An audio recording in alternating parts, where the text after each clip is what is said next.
Heri mwaka mpya. Amen.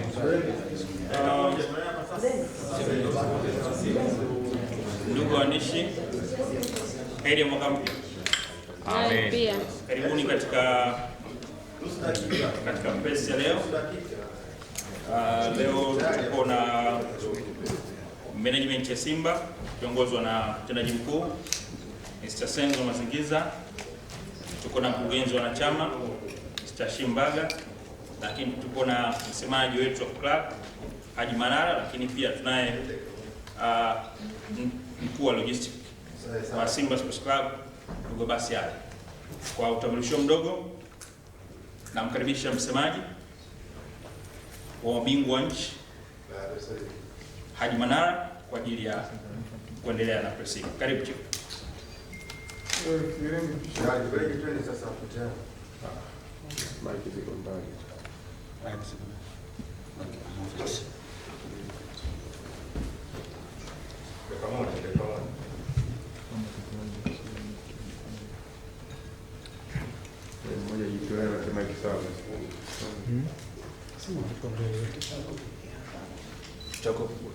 Are you guys okay with your mics? Everything okay?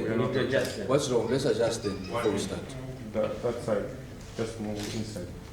This one? Yes. All of it.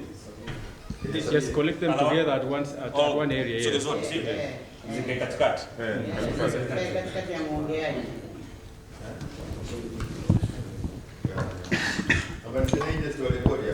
Bwana hapa kama ingeshuka kidogo. Hizo mic zote zimelala tu hapo.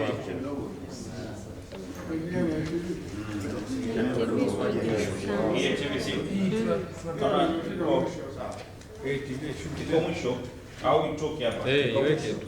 Itoke wapi? Yani Wewe inamziba mtu. Nanilia kwenye kamera kuna haja ya. Basi yake mwenendo. Super. Yeye kwa msindi yake. Yupi? Uambele. Babu tayari muda sina dakika moja ndio tunahesabiwa sasa, isogea hapo mbele.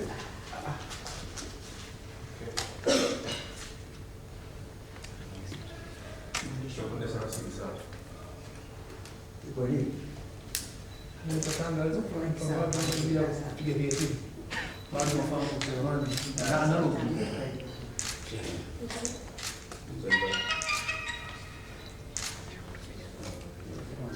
Tano.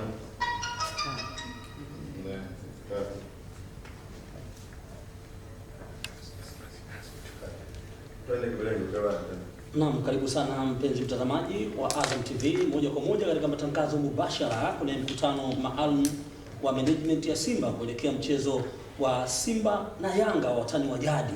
Na nini nataka kuzungumza, basi kaa nasi uendelee kuangalia na kusikia kile ambacho tunazungumza, na hivi sasa nimkaribishe afisa habari na msemaji wa klabu ya Simba Haji Manara kuendelea na mkutano huu. Assalamu alaikum wanahabari wenzangu, heri ya sikukuu ya Christmas iliyopita, lakini heri na sikukuu ya mwaka mpya. Kwanza nitumie fursa hii kwa niaba ya bodi ya wakurugenzi ya Simba management chini ya CEO wetu Mr. Senzo, wanachama na washabiki wote pamoja na wachezaji na benchi la ufundi kuwatakia heri wanasimba na Watanzania wote kwa ujumla, ikiwemo nyinyi wanahabari ambao tumekuwa tukifanya kazi kwa ushirikiano sana, hususan katika mwaka uliopita. Mmetupa support kubwa, mmetuunga mkono. Tumemaliza ligi kwa maana msimu uliopita tukiwa mabingwa. Mmekava vizuri sana kuhusu Simba, mmekava vizuri sana wakati wa Champions League. Mlitupatia nafasi kubwa kwenye vyombo vyenu vya habari. Kwa hiyo na nyinyi tunawashukuru sana, na tunaamini mtaendeleza ushirikiano ambao mmekuwa mkitupa katika miaka iliyopita, na mwaka huu tunawategemea sana, ili si tu kuinyanyua Simba lakini na kuunyanyua mpira wa Tanzania. Tumewaita hapa kwa jambo moja mahsusi kuzungumzia mchezo dhidi ya watani zetu, wapinzani wetu Dar es Salaam wanaitwa Yanga Afrika. Mchezo utakaopigwa siku ya Jumamosi jioni kuanzia saa 11 kamili ndio kick off. Mechi sisi ni wenyeji, kwa hiyo tuna wajibu wa kutangaza mambo mbalimbali kama mwenyeji wa mchezo, kama ilivyo desturi. Mechi itapigwa kwenye dimba kuu la Taifa Jumamosi saa 11 kamili jioni tarehe 4 ya Januari. Viingilio vya mchezo huo ni shilingi 7,000 kwa mzunguko, 20,000 VIP B na 30,000 VIP A. Tumekubaliana na watu wa Selcoms na bodi ya ligi pamoja na TFF, tiketi zianze kuuzwa leo immediately baada ya press hii. Zitauzwa kupitia kwa mawakala, lakini na kutumia kadi za Selcoms. Lakini tumekubaliana nao vile vile waweke vituo mbalimbali vya kuuzia tiketi. Nadhani leo kupitia akaunti zetu za social media tutaeleza centers ambazo zitauza tiketi hizo, lakini pia pale Jumamosi Uwanjani. Lakini naomba wapenzi wa mpira hususan wa Simba Sports waje mapema uwanjani, lakini kabla wanunue tiketi zao mapema, sisi ndio wenyeji wa mchezo huo. Lengo letu kwenye mchezo huo ni kufikia 2/3 ya watazamaji wawe ni kutoka Simba au ikiwezekana kuzidi. Tunataka at least minimum hivi isiwe chini ya 70% kama mwenyeji, kama host wa mchezo. Na ukiangalia trend ya sasa hivi ya watu wanavyokuja viwanjani hasa katika mechi kubwa, sina shaka kwamba Simba tunaweza tukavuka hilo lengo letu la 70%. Tumekuwa tunakaa pale, unazunguka uwanja, unavuka mpaka kule side ya washabiki wa Yanga. Sasa sisi tunao uwezo wa kujaza uwanja wenyewe watu 60,000, hatuna shaka na tusha prove hilo several times. Kwa hiyo tunaamini kwamba tunao uwezo wa kuvuka target yetu ya 70%. Viingilio kwa ukubwa wa mechi ni vya kawaida sana, 7,000 kwa mzunguko, mechi ambayo imejulikana kwa zaidi ya miezi 4 nyuma. Sina shaka wanasimba watakuja kwa wingi. Muhimu kukata tickets mapema ili kupunguza msongamano siku ya Jumamosi pale uwanjani. Na mechi imesogezwa, imeweka saa 11 mahsusi ili kuwezesha watu watoke makazini wawahi. Kwa hiyo na hakika watu watafika mapema, na tutawaeleza kupitia accounts zetu nini ambacho kitakuwa kinajiri siku ya mchezo wenyewe husika. Kama mwenyeji, sisi ndio mwenyeji wa mchezo ule. Tungeweza kusema au kuambia watu wa Simba wakifika waanze kukaa majukwaa ya upande wa Yanga, lakini sisi ni waungwana sana, tuwezi kufanya jambo hilo. Tunajua Yanga nao na wapenzi wao, sisi tutaanzia huku, lakini najua kadri baadaye tutakuja tutawachia vipande fulani hivi, lakini siwe, hatuwezi kusema eti waanzie kukaa kule, hapana. Kama wao walivyowahi kutoa kauli kama hiyo wakati walipokuwa wenyeji katika mchezo uliopita, sisi tutaanzia kwetu, lakini tunajua kwa sababu wao hawatajaa, kwa hiyo tutakuja mpaka tutakaa nao karibu. Muhimu kwa washabiki wa mpira wakate tickets mapema na wafike uwanjani mapema. Yanasema mengi hapa kuelekea mchezo wenyewe. Tambo zimekuwa nyingi za mashabiki na watu wa kutoka upande wao. Sisi hatuna tambo yoyote zaidi ya kusema twendeni tukaangalie dakika 90. Hatutambi wala tuseme kwamba tunaenda kuwafunga. Hatuamini katika maneno. Uwanjani ni kitu kingine. Dabi ni dabi. Na kwa bahati nzuri mimi binafsi nina uzoefu wa kuwa msemaji kwenye dabi hizi. Nadhani dabi yangu sweta ya 30 au 20 sikumbuki. Kwa hiyo siwezi kunajua uzito wa dabi. Najua tumewafunga kwa miaka mingi hapa. Mara ya mwisho ni msimu wao kutufunga 2015 nadhani 16. hawajawahi kutufunga tena, lakini siwezi wala hatuwezi kutamba wala kuwadharau Yanga. Wale ni watani zetu, wapinzani wetu. Kwa hiyo tunakwenda tukijua kwamba tunakwenda kucheza na timu kubwa kama ilivyo sisi, ingawa sisi tumewazidi sasa hivi. Kwa hiyo tuwadharau, wala hatuambii wachezaji wetu wawe na mapembe kwamba wanakwenda kushinda mchezo huo. No, tunakwenda kupambana kutafuta points 3. Mechi hii umuhimu wake, points zake ni kama ilivyo mechi na Ndanda tulopata jana points 3, kama itakavyokuwa baadaye mechi nyingine. Uzito ni ule utani tu wa watu kuchaurana. Kwa hiyo sisi tambo na kebehi zetu tumewachia wao. Sisi tutasema mwisho baada ya dakika 90 siku ya saa 12 kamili jioni. Ndio maneno ya Haji Manara yatakapotamalaki katika nchi hii. Sasa hivi naacha waseme wao. Anayesema mwisho ndio anayesema vyema na ndiye anayetamba. Wacheni waseme, lakini waambie kwamba kwa sababu mechi sisi akili yetu ni kupata points 3, mawazo yetu ni kupata points 3, uwezo wa kupata points 3 upo, tunaujua ubora wa kikosi chetu, hatuna haja ya kufafanua hapa, lakini kubwa sisi tunataka washabiki waje kwa wingi. Sisi hiyo ndio target number 1, watu wajae pale. Wakishajaa shughuli tunaocheki na Kagere pale kina Kahata na kina Chama. Sisi tunataka watu wajae pale. Wakifika pale watu, basi kazi mnajua itakayofanyika pale. Kwa hiyo sisi concentration yetu kwanza ni kuhakikisha watu wanakuja kwa wingi, na tutafanya media tour. Itaanza leo na nimesha communicate na baadhi yenu kupita katika vituo vyenu vya radio na TV kuzungumzia mechi hii na kuhamasisha watu wajae. Hiyo ndio target. Ya mengine yale yatazungumzwa technically na coach pamoja na captain. Nadhani tutakuwa na press TFF wameandaa labda Jumaa. Sisi tunazungumzia masuala mengine ya logistics za mechi.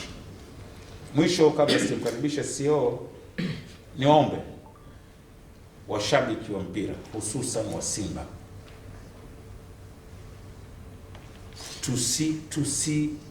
ichukulie hii mechi kwa dharau. Wengi tunaona labda Yanga hawana timu nzuri, kwa hiyo tuwafunga tu kirahisi kama tunaenda kucheza na timu ya shule au miseta. Hapana, kila mtu huko alipo ajipange kuja kushangilia, ajipange kutuombea dua na sala. Sio mechi kama vile unavyochukua mechi yoyote ya dabi. Ikishakuja kitu kinaitwa dabi, hata kama unacheza na timu ambayo ni dhaifu sana, upaswi kujiamini sana. Sasa msiwaige watu wa upande wao ambao wanataka, sababu hawana uzoefu na hizi dabi. Wengine wameanza kazi wiki moja nyuma, wiki mbili, kwa hiyo hawajui uzito wa dabi. Yaani unaongea tu ili kupata mileage na kupata coverage kwenye magazeti, usikike, upate popularity. Lakini mimi naelewa uzito wa dabi. Najua ugumu wa hizi mechi. Sasa nyinyi msishiriki washabiki wetu kuangaishana nao.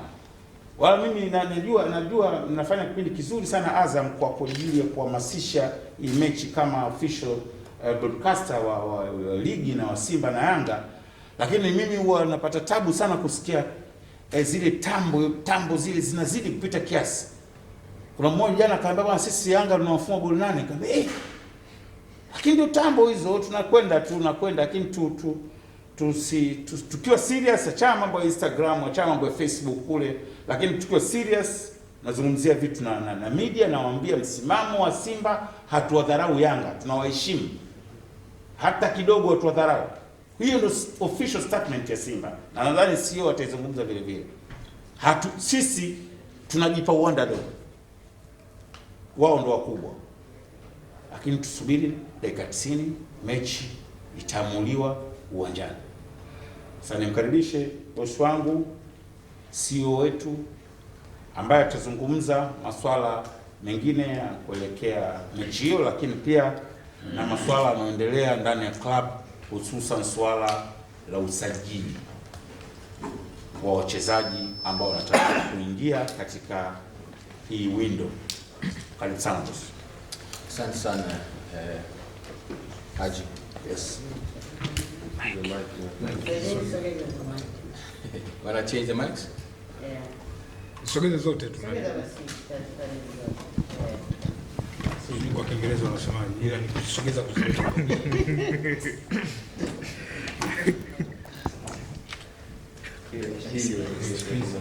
Sio zamani.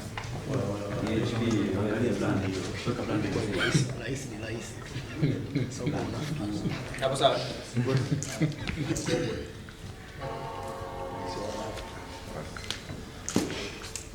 Okay? Yes. Habari za mchana Nzuri sana. Heri ya miaka mpya 2020. Nawe pia. I hope all goes well. I hope we see each other strong as you are. Thank you very much for gracing us with your presence today. As you heard from Haji Manara, that the reason why we've called for today's press conference, number one, is to provide information about the readiness of Simba Sports Club for the match over the weekend. Secondly, to provide information around ticketing. Thirdly, to ensure that we ask our supporters, fans and members to support Simba on the 4th of January when we play in this big derby in East African continent. If I may take this opportunity and say I'm very excited. I'm looking forward to this derby. I think the preparation has been good so far. A number of things have happened, if you recall, as a media, that we've recently changed the head coach. We brought in a new coach. We have recently managed to get few players back onto the pitch. Though I won't dwell too much on the technical things and players, that is not my responsibility, that is his coach's responsibility. But for information, it's important for you to note that, for instance, we had a very long injury that Boko had. So I'm excited to have seen him play 90 minutes yesterday. It says that whatever we are putting together with the doctors and the technical team, it's working out. The team for the past 3-4 matches has not been the same team in terms of who plays, but if you look closely, you'll realize that the coach has done very well to ensure that everybody, every player has got an opportunity to play, so that when he makes his assessments going forward, he's very clear who he should keep, who he should not keep, how to deal with certain players in terms of development and coaching, and also and so forth going forward. So I'm very excited that things have been going on according to our plans. I know that the 4th of January is a big day. Make no mistake, it's one of the biggest for Simba.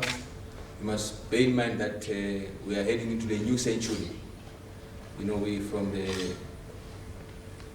2019 was the end of the previous century. So we start on the new century. 2020, we start with Yanga. So that is big for the Tanzanian football, that is big for the Premier League board.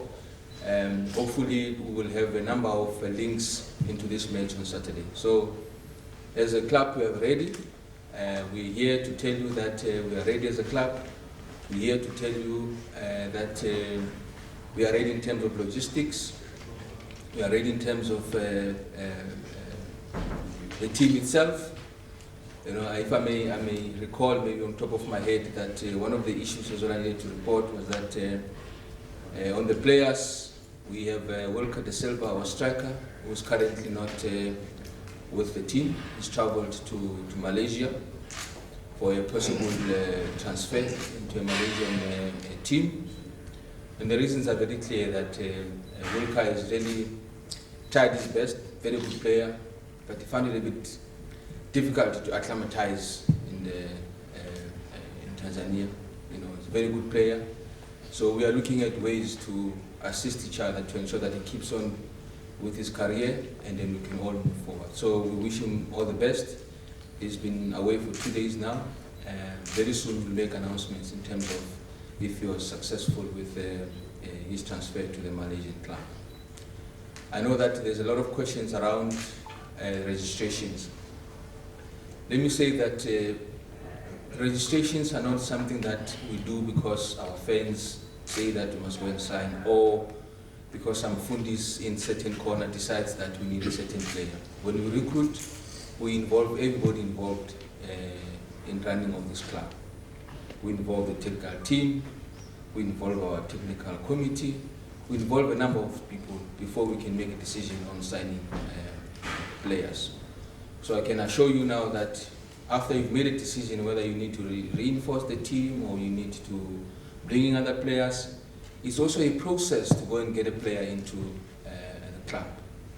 For instance, I hear that somebody's been signed by some club, but now you cannot move because the clearance must come from here, this must come from there.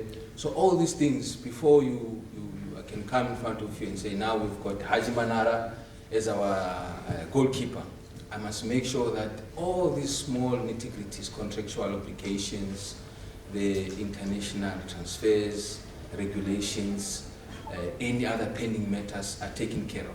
So sometimes we don't delay with announcements because we want to, but we want to ensure that behind the scenes we've covered all the bases to ensure that tomorrow we don't have issues that we cannot play players because now there's a dispute, now there's this. So we've been in a process, we've been working very, very hard.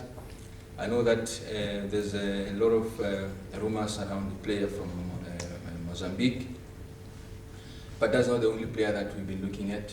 There's other 2 players that we've been chasing, so we are hopeful that before the end of the week we'll be able to make pronouncements to you to say these are the players who signed. Now we confirm, we can introduce them to you. You will recall when we introduced the coach. We introduced the coach very late in the evening, around 9, I think, or 9:30. There's one reason why we needed to sort out the issues of the contract, agree on the terms, and sign on the dotted line. You can't just announce if you have not done those particular steps. So for the comfort of our supporters, for the comfort of the lovers of Simba Sports Club, please note that there's a lot of work behind the scenes. We need to tie in all the loose ends before we can make any announcements. So I hope the question of any recruitment or registration is covered by that. I hope you understand the process that we undertake. And I want to emphasize, even the chairman of the board had said in the last AGM that Simba is moving on a positive trajectory. Everything that we are doing now, we're doing it long term. We must think, not now. I know some of the fans, Haji, they say, no, but we must register now, we must play. We register, we must play against Yanga. It's not how things are done. We must respect the coach and his technical team. They are the ones who are working with the players.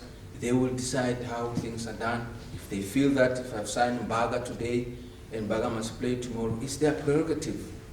We should respect their decisions and we support them in any way possible to ensure that their job becomes easy. So in terms of players, I think that is the brief. Also, there was a clip that was making rounds that Majinji or some Madanda team, first division, they've signed they've signed Rashid Juma. There's no truth in that. Rashid Juma is injured, he's recovering from a minor fracture, but he's working very well with our doctors, with Adele and Paulo and Dr. Gembe. They're doing very well with the team. The boy, he will be ready very soon. Atuman, Miraj as well. He's also had some minor knocks, but he's coming on very well. You saw Boko yesterday. You can see he has not played for some time, but we are happy that he's back on the pitch again. So that's where we are in terms of players. That's where we are in terms of our technical bench. The rest of the arrangements, really, they are on track. And I just want to mention that we respect the match that we are going to play on Saturday. We respect young Africans as our rivalries. We're looking forward to a good day. We are looking forward to a good match where the fight will be in the pitch, where 90 minutes will be important for both teams. We as Simba, we are prepared. We keep on preparing. I'm sure that, because I spoke to the coach last night, we always have a briefing sessions, it's very important for the management and the technical team to be working in coherent. So it's been going very well, the feedback has been good. There's a lot of concerns, like any other team. You go and win 5, there will be concerns to say, but you should have scored 10. You go and win 1, there will be concern to say, but why didn't you win 2? So there will always be an engagement on how we improve as a club going forward. So, and I'm sure that from the side of the management, that's where we are. We've got Abbas here. Abbas is in charge of the logistics of the team, the camp, and all those things. So we had a briefing meeting this morning as well. So he's briefed me that everything is in order. We camp, and also Haji, there's a tradition that the team will camp maybe away in Zanzibar and come and play matches here. But we've been very fortunate as Simba. We've got a very beautiful camping facility in Bunju. We've built a nice training venue at Bunju as well, the MSEMAJI Arena. So we've got facilities for us to prepare better for these matches. So we are happy that the boys will go back to camp today. After they've been given an off day yesterday, after the match, the players were afforded an opportunity to go and meet their families and do whatever they need to do towards the end of the year. But we're training this afternoon and we'll be back, and we're back in camp this afternoon. So I would like to end it there. If there's any questions, obviously we'll take after this. I would like to give Hashim just a minute just to talk on the members and fans, how prepared they are, and how they're going to ensure that the club is supported on Saturday. Asante.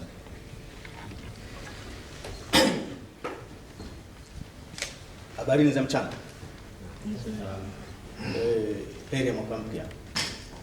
Napenda kuchukua fursa hii kuwaambia wapenzi na mashabiki wa klabu ya Simba, sisi kama management, kama CEO alivyosema, tumejipanga kwa kila kitu na tuko sawa. Napenda watu wote wajitokeze kwa wingi, kifua mbele kama kawaida, na tamaduni yetu ya nguvu moja. Kwa kila kitu tumejipanga. Kwa hiyo lakini tunakwenda kama underdog, lakini napenda kuambia watu wote wajitokeze uwanjani bila kukosa. Usalama ni mkubwa sana. Tumesha arrange kila kitu. Kwa hiyo kikubwa ni kununua tiketi mapema. Tusiwahi kununua tiketi kwa sababu mechi inaanza saa 11, usiende saa 10 ukataka kununua tiketi, utakosa tiketi. Mashine zinaanza kufunguliwa leo kama vile kakaangu Haji alivyosema, na tiketi zitanunuliwa kuanzia leo. Kwa hiyo huna sababu ya kununua tiketi saa 10 jioni siku ya mchezo, utakosa tiketi. Na tusilaumiane. Tunajuana watu wa Simba, lazima tubadilike. Ya kwangu ni hayo. Tusubiri dakika 90. Asante. Sasa guys, asanteni. Kabla ya kuruhusu maswali ambayo nadhani itakuwepo, kuna ujumbe ambao ningependa, kwa sababu press hii inaangaliwa na watu wengi sana kupitia wenzetu Azam TV ambao wanahitaji special thanks kutoka kwetu. Wamakava sana mambo yetu na clubs nyingine, lakini wao ndio station ya kwanza kuanza kurusha live press conferences za sports, na walianza na ya Simba. Press ya kwanza live ilianza ya Simba wakati wa Champions League. Kwa hiyo Watanzania wengi na kote huko ulimwenguni wanaangalia kwenye vingamuzi vya Azam. Matumaini yangu wachezaji wanaangalia hii. Sababu jana nilikuwa naongea na baadhi ya wachezaji kama kesho tuna press. Kuna neno walizingatie sana yale aliyosema mwenyekiti Mohamed pale kwenye AGM yetu. Simba ni club kubwa sana, imewekeza sana sasa hivi. Kwa hiyo pengine kuliko club yote East Africa, na sisi ndio mabingwa wa muda wote wa East Africa and Central. investment kubwa. Unaleta CEO ambaye ni very professional, mtu ana experience, na exposure ya kutosha, ameongoza mpira, anajua dabi tofauti kisha kutana nazo walipotoka. Ni mtu ambaye kusema kweli kwa sisi ambaye tunafanya naye kazi tunajifunza vitu vingi. Umeona approach yetu sasa hivi, umeona mabadiliko ya uendeshaji wa sasa hivi Simba leo hatuna secretary, tushavuka.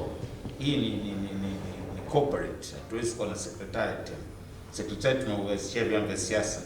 Hii ni management guys. Sasa tunajifunza kitu, ametuletea kitu kizuri, namna ambavyo uendeshaji wa ofisi, taasisi, unaona nidhamu sasa hivi ya uendeshaji wa taasisi yetu. Umeona namna ambavyo hata Haji sasa hivi anavyozungumza, anabadilika kutokana na mazingira na muda na aina ya management, kwa maana CEO anavyotoa maelekezo yake. Sasa naamini na wachezaji nao wanalijua hilo. Washabiki wetu, wapenzi wetu, bodi ya wakurugenzi chini ya mwenyekiti hawana wanachokihitaji zaidi ya yale aliyozungumza Bwana Mohamed siku ile pale. Nadhani hiyo message watanielewa, na ningependa sana isimame kwao kwenye vichwa vyao. Yaani hatuwezi kuinvest alafu tukawa haiwezi. Asante. Any question? Maswali? Yes, pa. Naitwa Chazabe, natoka Mwana Sport.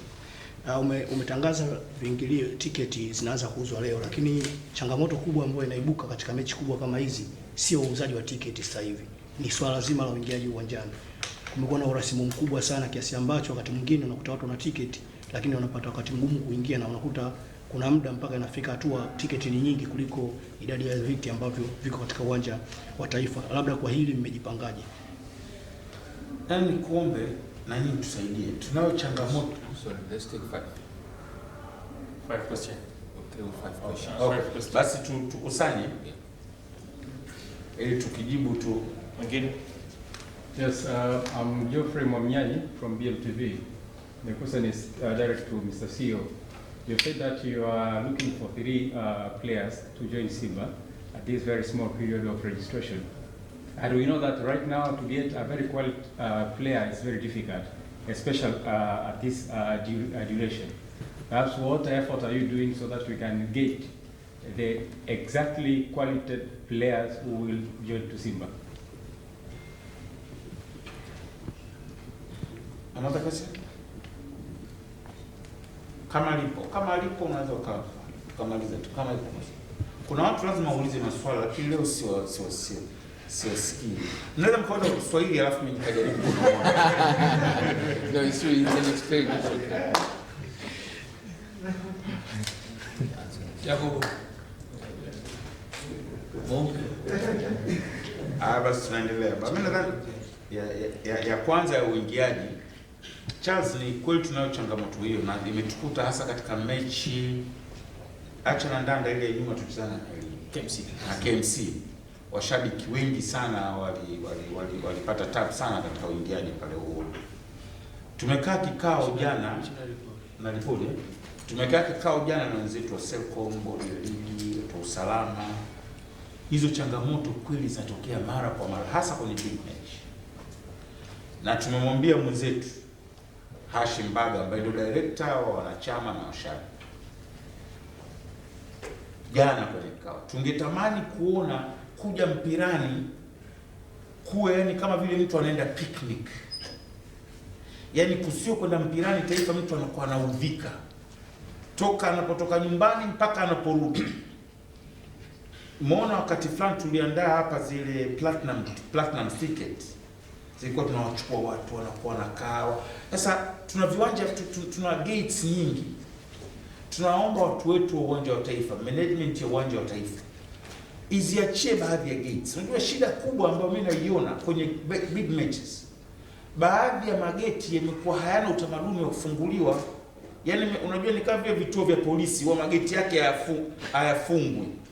milango ya baadhi ya milango ya uwanja wa Taifa imekuwa na utamaduni haifunguliwi toka imejengwa.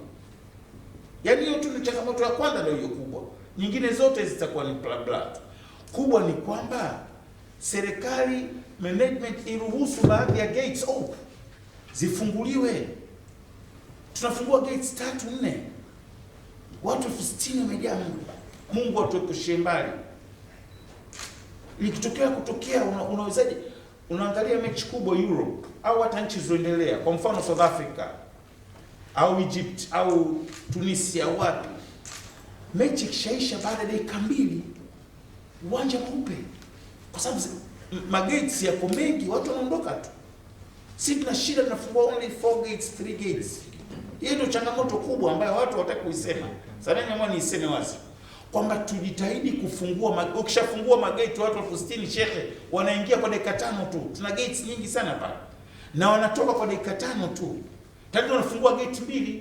Hiyo changamoto haitakwisha kama management haitakubali kutumia mageti mengi zaidi ya uwanja wa Taifa. Haitakwisha. Tutongopeana tu salama, watajitahidi, watajipanga. Changamoto ni gates za uwanja wa Taifa hazifunguliwi. Milango ya uwanja wa Taifa inafunguliwa michache.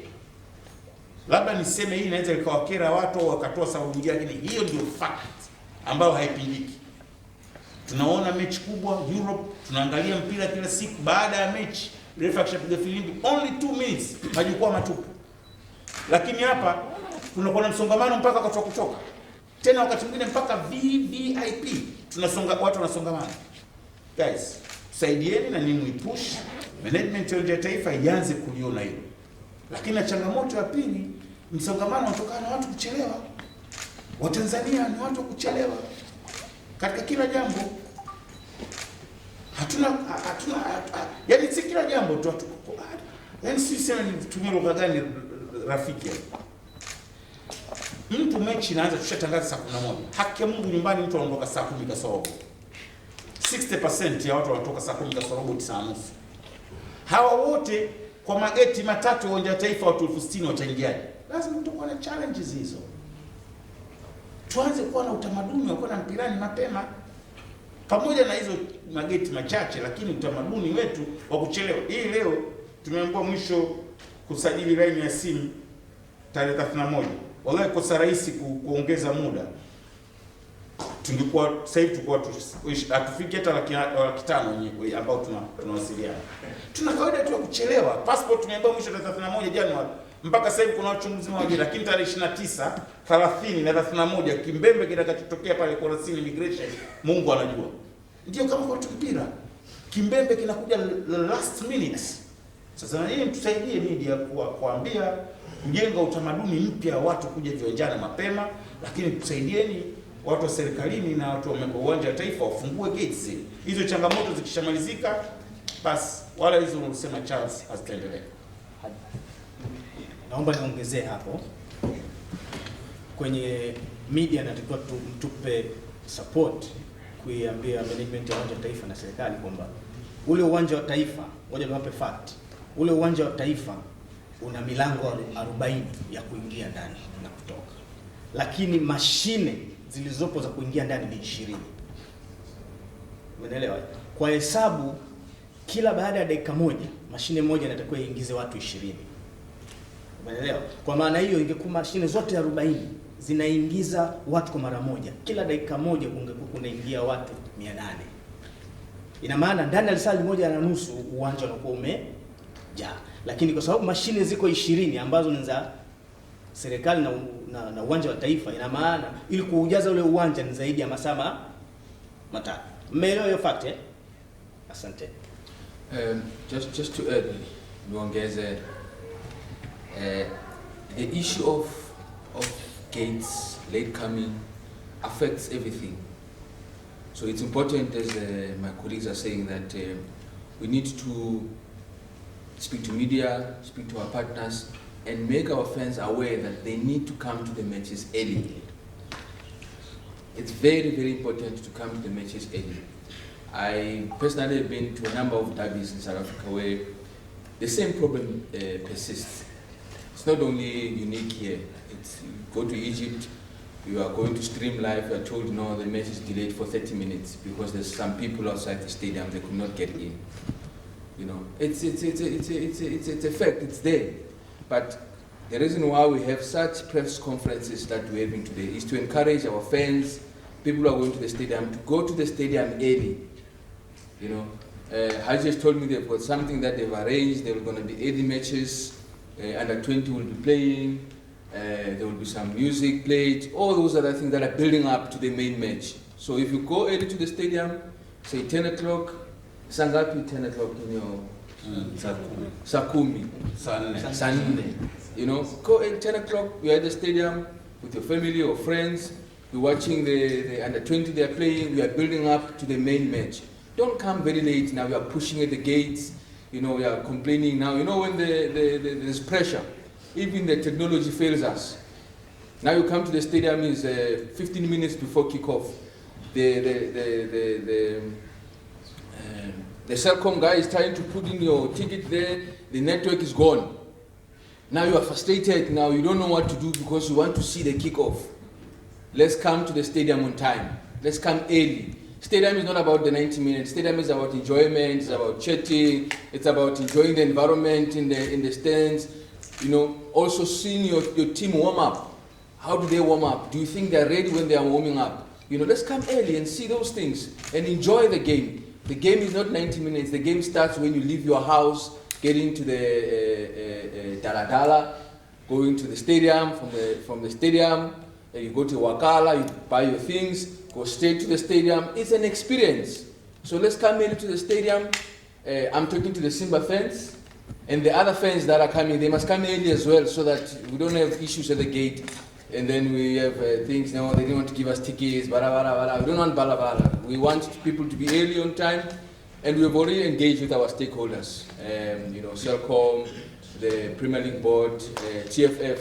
So we'll be ready for on our side. But please, we are taking this opportunity in front of cameras to encourage our fans to come early to the stadium. Let's not have congestions. Let's come early to the stadium.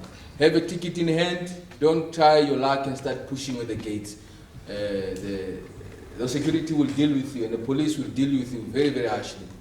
To answer your question around the limited time we have for the players we want to bring in, if you heard me properly, I said we have not only been speaking to one player, we have been speaking to 2 to 3 players in a view to bring somebody in this window period. It doesn't necessarily mean that we are looking for 5 players to bring now, no.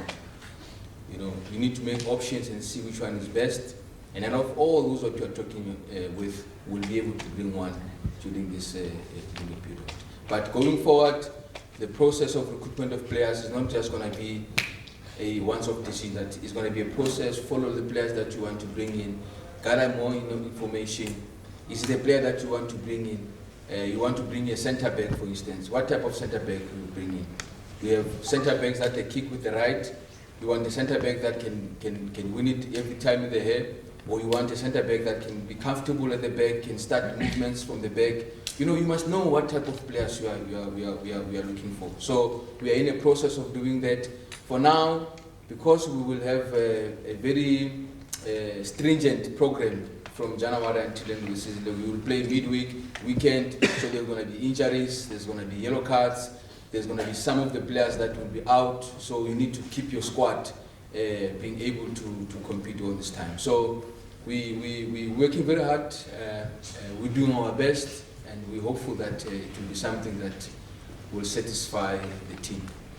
Perhaps do you have a scout who is doing that one, or is a member of your body who is doing that task? You see, I don't mind answering that question, but I don't think it's a fair question, because when you go to the war, you don't tell your enemy how you prepare yourself, whether you've got someone in Tanzania or you've got someone in Egypt who's looking for you. You don't do that. You don't tell people that, you know, because that's how you run your business. That is your trade secret. You understand it? But be rest assured, we have connections, we've got contacts, we've got experts, we've got people in this space. You cannot run football alone, my brother. You cannot do it alone, never. Even I cannot do it alone. I need Haji, I need Kadiguda, I need Mojiuji, the chairman, I need you to write about Simba and say good things, even if you say bad things. But you know, it's a collective approach. You cannot do it alone. So we've got partners, we've got people that we work with to ensure that we've got the best in what we are trying to bring to the club.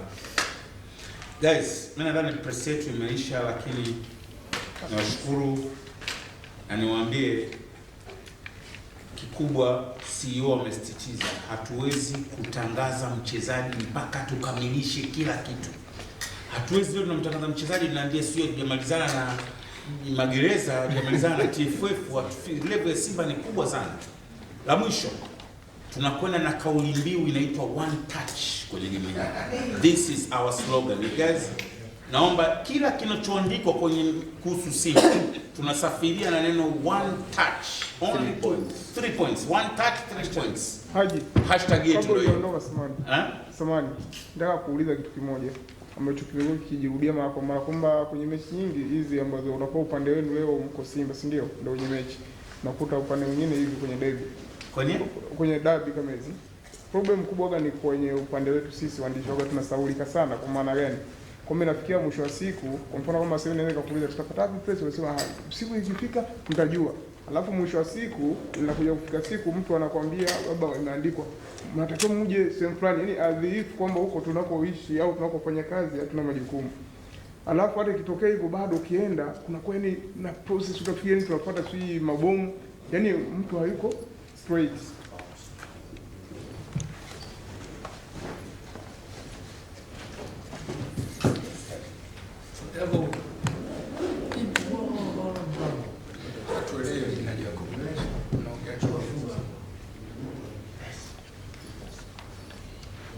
So you want free pass to the stadium? Yeah.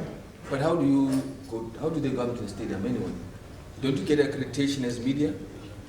Sinazo nyinyi jamani accreditation. Lakini ngoja ni Charles, nisikizeni jamani.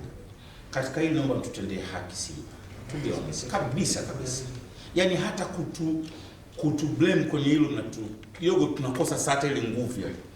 Nimekuwa najitahidi sana kuhakikisha kwamba press inapata utaratibu